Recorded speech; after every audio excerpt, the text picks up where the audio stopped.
Good morning students. आज हम exercise 9.3 के कुछ और क्वेश्चन डिस्कस करेंगे। फोर्थ क्वेश्चन है, गिवन है fourth term of GP is square of the second term and first term is -3, determine seventh term. तो फोर्थ टर्म जो है जीपी की A4 हो गई, सेकेंड टर्म हमारी होगी A2 इज स्क्वायर। ठीक है, उसका हो गया square. Fourth term is square, square means power 2, किसकी पावर 2? सेकेंड टर्म की। तो हमें गिवन क्या है, A4 is equal to A2 का होल स्क्वायर। ठीक है, और फर्स्ट टर्म हमें -3 गिवन है, ये हमें गिवन है। तो हमें A4 देखना है। A4 का फार्मूला क्या बन जाएगा? AR3। आपको याद होगा AN का फार्मूला क्या होता है जेपी में? A into R N minus 1 and R is common ratio. ठीक है, A इज़ फर्स्ट टर्म। तो A4 है तो एक लेस लेना है हमें R की पावर, तो 4 - 1 कितना हो जाएगा? A3 ठीक है, तो R की पावर 3 इधर हो जाएगा। A2 है तो R की पावर हो जाएगी 2 - 1 हो जाएगी, 1 हम लिखते नहीं है, तो A2 हमारा हो जाएगा AR।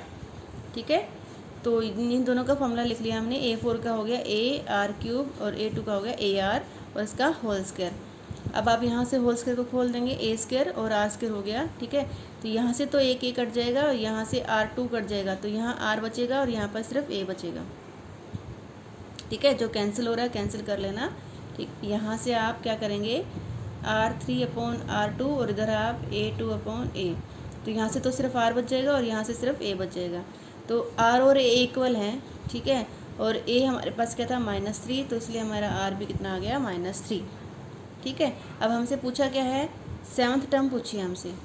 सेवन्थ टर्म का फॉर्मूला क्या होता है? AR6, क्योंकि सेवन्थ है तो R की पावर कितनी हो जाएगी? 6। A की वैल्यू -3 है, R की वैल्यू भी -3 है, तो -3 की पावर 6 हो जाएगी।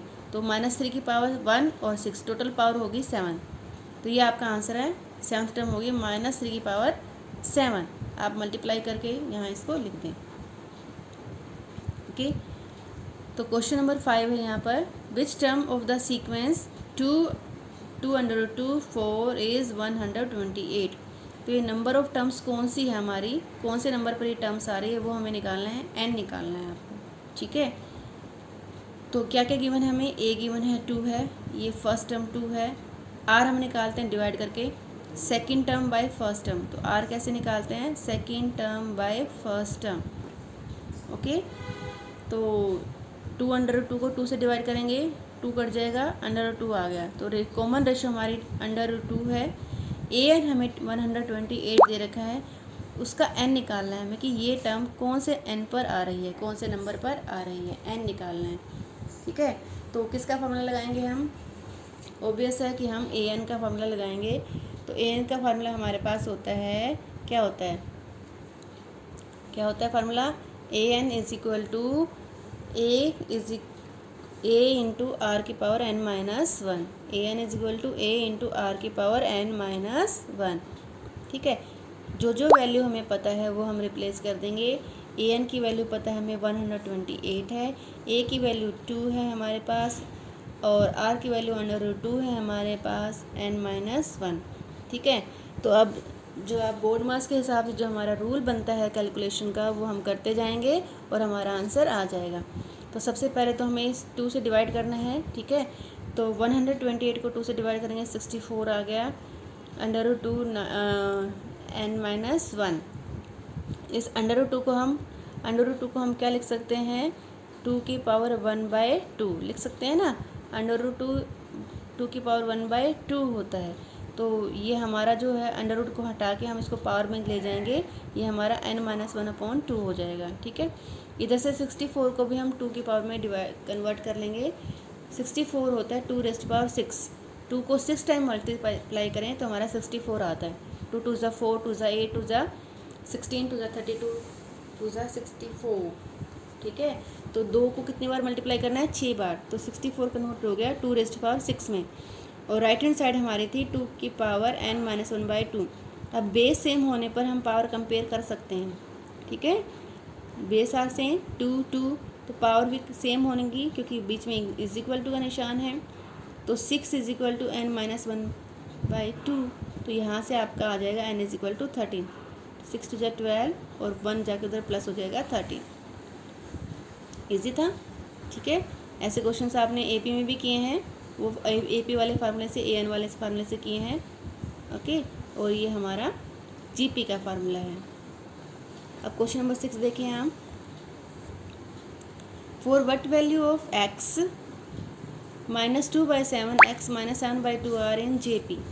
तो ये 3 टर्म्स हैं, वो कह रहे हैं कि जेपी किस वैल्यू के लिए, x की किस वैल्यू के लिए जेपी बन जाएगी ये, ठीक है। तो ये 3 टर्म्स हैं, मान लो A1 A2 A3 are in GP. तो जेपी कब होती है, जब कॉमन रेशो सेम होती है। तो कॉमन रेशो A2/A1 आएगी और A3/A2 आएगी, यही कॉमन रेशो होती है ना। सेकंड को फर्स्ट से डिवाइड करके आती है, थर्ड को सेकंड से डिवाइड करके आती है, एंड सो ऑन। फोर्थ को थर्ड से डिवाइड करके, ऐसे चलती रहती है, ठीक है। तो सेकंड को फर्स्ट से डिवाइड करें जो कॉमन रेशो आ रही है, और थर्ड को सेकंड से डिवाइड करें जो कॉमन रेशो आ रही है, दोनों सेम होने चाहिए, तभी ये जेपी बनेगी, जीपी बनेगी, ठीक है। तो यहाँ से देखो आप क्रॉस मल्टीप्लाई कर देंगे तो A2 का होल स्क्वायर A1 और A3 के इक्वल आना चाहिए, ठीक है। तो ये आपको जीपी में याद रखना होता है कि सेकंड टर्म का स्क्वायर फर्स्ट टर्म और थर्ड टर्म का मल्टीप्लिकेशन होता है जीपी के लिए। If the terms are in GP, तो मिड टर्म का जो स्क्वायर है वो फर्स्ट और लास्ट टर्म का मल्टीप्लिकेशन होता है, ठीक है। और आप ऐसे भी लिख सकते हो A2 = √A1 × A3। तो ये याद रखना है आपको। जीपी में टर्म्स 3 टर्म्स कब होती हैं, जब मिड टर्म का square = first term × last term. मतलब फर्स्ट यहाँ पर क्या है ये, और लास्ट यहाँ पर क्या है, इसके आसपास वाले टर्म्स का मल्टीप्लिकेशन होता है मिड टर्म का स्क्वायर, ठीक है। ऐसे ही हमारा एपी में भी होता है। एपी में मान लो ये हमारी टर्म्स हैं A1 A2 A3, तो हमारा D इक्वल होना चाहिए। D means A2 - A1, second में से फर्स्ट को माइनस करें और थर्ड में से सेकंड को माइनस करें, ठीक है। सेम होना चाहिए, सेकंड में से फर्स्ट को माइनस करें D सेम आएगा, थर्ड में से सेकंड को माइनस करें D सेम आएगा। तो यहाँ पर क्या है, आप A2 को उधर ले जाओ आप, तो ये कितना हो जाएगा 2 टाइम्स A2 = A1 + A3, और 2 से डिवाइड कर दो। तो यहाँ पर क्या होता है, A2 होता है A1 + A3 का मीन, एवरेज, ठीक है। तो आपको एपी में तो ये याद रखना होता है कि मिड टर्म जो है फर्स्ट और लास्ट टर्म का एवरेज होती है, ठीक है। दोनों का डिवाइड करें 2 से डिवाइड आएगा। और यहाँ पर क्या होता है, जो मिड टर्म होती है फर्स्ट और थर्ड टर्म का मल्टीप्लिकेशन का स्क्वायर रूट होती है, ठीक है। तो ये याद रखना होता है आपको।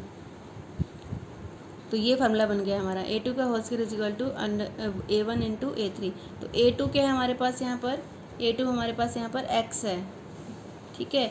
x का स्क्वायर = -2/7 × -7/2। अगर ये सेटिस्फाई हो जाता है तो ये टर्म्स क्या हैं, जीपी में है। तो वो कह रहा है for what value of they are in GP. तो इसको अगर हम जीपी में मान के चलें तो x कितना होगा वो निकालना है हमें। तो जीपी में अगर हम मान रहे हैं तो ये हमारा सेटिस्फाई करेगा। तो यहाँ से हमारा क्या आ गया, ये कट जाएगा, 2 से 2 कट गया, 7 से 7 कट गया, क्या बचा, माइनस माइनस प्लस हो गया। x के = 1, तो x की वैल्यू आ गई +-1। तो हम यहाँ x को 1 भी रख सकते हैं और हम x को यहाँ -1 भी रख सकते हैं, ठीक है। एक और क्वेश्चन देख लेते हैं। 7th क्वेश्चन है फाइंड सम। तो सम का फॉर्मूला याद है आपको, ये रहा, Sn = A × Rn - 1/R - 1, ठीक है। या 1 - Rn/1 - R भी लिख सकते हो आप। अब यहाँ पर आपको 3 चीज़ें चाहिए, क्या चाहिए, A R N। A क्या है 0.15, N क्या है 20 टर्म्स कह रहा है वो, N कितना है 20। R कैसे निकालते हैं, सेकंड को फर्स्ट से डिवाइड कर देते हैं, ठीक है। ये आपका आ गया 0/10, 1/10 या 0.1 कह लो आप, ठीक है। दोनों को डिवाइड करेंगे तो ये आ गया। ये सारी वैल्यू आप यहाँ रिप्लेस कर देंगे, ठीक है। अब क्योंकि 0.11 से छोटा है तो माइनस आएगा, तो दोनों तरफ से हम माइनस कॉमन ले लेंगे। या पहले ही फार्मूला आप ये लगा सकते हैं, स्टार्टिंग में भी आप इसको 1 - Rn/1 - R लिख सकते हैं। ये आप कब लिख सकते हैं, जब R = 1, क्योंकि यहाँ पर ये नेगेटिव बन जाएगा, इसलिए आप डायरेक्ट ही 1 में से करके इसको ये वाला फॉर्मूला लगा दें, 1 minus R N 1 minus R. और ये कब लगाएं आप, जब आर आपका बड़ा होता है 1 से।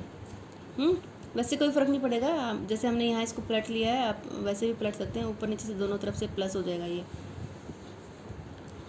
तो बस इसको सोल्व कर लिया हमने, कोई ज़्यादा दिक्कत नहीं है। 1 में से 0.1 गया तो 0.9 आ गया, तो इसको हम काटेंगे तो हमारा 1/6 आ जाएगा, क्योंकि ये आप डेसिमल हटाओगे 15/90 हो जाएगा। ये 15/90 मतलब 1/6।